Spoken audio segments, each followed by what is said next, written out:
हरि ओम. अवधूत चिंतन श्री गुरुदेव दत्त श्री स्वामी समर्थ. गोरक्षनाथांनी सांगितलेले जीवनातील 5 मोठे नियम ज्यामुळे संकटे दूर होतात ते आज आपण पाहूत. आयुष्यात संकटे वारंवार येत आहेत का? प्रयत्न काही करूनही यश मिळत नाही तर कोणते नियम पाळायचे ते पाहू. गोरक्षनाथ कोण होते? महायोगी गोरक्षनाथ हे नवनाथ संप्रदायातील महान सिद्धियोगी गुरु मच्छिंद्रनाथांचे शिष्य होते. त्यांनी दिलेले नियम हे केवळ ग्रंथातले नाही तर प्रत्यक्ष जीवनातले अनुभवलेले सत्य आहे. असे या आश्रमात गोरक्षनाथाचे नियम पाळले जातात. एक जीवनातील शिस्त नसेल तर देवही साथ देत नाही. गोरक्षनाथ म्हणतात, ज्यांच्या आयुष्यात शिस्त नाही त्यांच्या आयुष्यात सिद्धी थांबत नाही.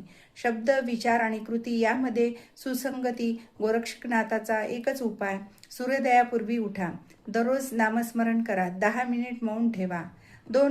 दुसरा नियम म्हणजे गोरक्षनाथांनी आत्मात खूप भर दिला आहे. ते म्हणतात की जसं अन्न तसं मन, जसं मन तसं नशीब असतं. काय खातो, काय करतो याबद्दल सुद्धा आहे. रागात बनवलेलं अन्न हे सगळं फार ऊर्जा परिणाम करतं. गोरक्षनाथाचे अन्नाचे नियम शक्यतो सात्विक असावे, सात्विक अन्न खावे. गोरक्षनाथ म्हणतात, ज्यांची जीभ नियंत्रणात नाही त्यांचं नशीब नियंत्रणात राहत नाही. स्वतःच्या योजना उघड करतात, सतत तक्रार करतो. मौनाचे फायदे, अंतर्गत शक्यतो वाढते, निर्णय क्षमता वाढते, संकट येण्याआधीच जाणवतात. गोरक्षनाथाचा नियम, कमी बोला, तुमचं आयुष्य हळूहळू बदलायला लागेल. गोरक्षनाथ स्पष्ट सांगतात की भीती असते तिथे सिद्धी थांबते.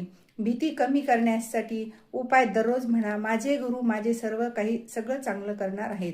भीती गेली की मार्ग दिसू लागतात. गुरु शिवाय जीवन अंधारात आहे. हा नियम सर्वात महत्वाचा आहे. गोरक्षनाथ म्हणतात, देव दूर असू शकतो पण गुरु जवळ असतो. गुरु म्हणजे मार्ग दाखवणारी ऊर्जा. सुरू नसेल तर साधना, दशाहीन, प्रयत्न, निष्फळ, संकटे वारंवार. गुरु मिळवण्यासाठी एक सोपा नियम, दररोज मनात म्हणा, गुरुदेव मला योग्य मार्ग दाखवा. योग्य वेळी योग्य गुरु आपोआप भेटतो. तो गोरक्षनाथाचे हे 5 नियम फक्त ऐकण्यासाठी नाही तर पाळण्यासाठी आहेत. जर तुम्ही यातील एकही नियम प्रामाणिकपणे पाळला तर पुढील 21 दिवसात तुम्हाला स्वतःमध्ये बदल जाणवेल. हा व्हिडिओ उपयोगी वाटत असेल तर कमेंट्समध्ये गोरक्षनाथ कृपा लिहा. लाईक, शेअर आणि सबस्क्राईब करा.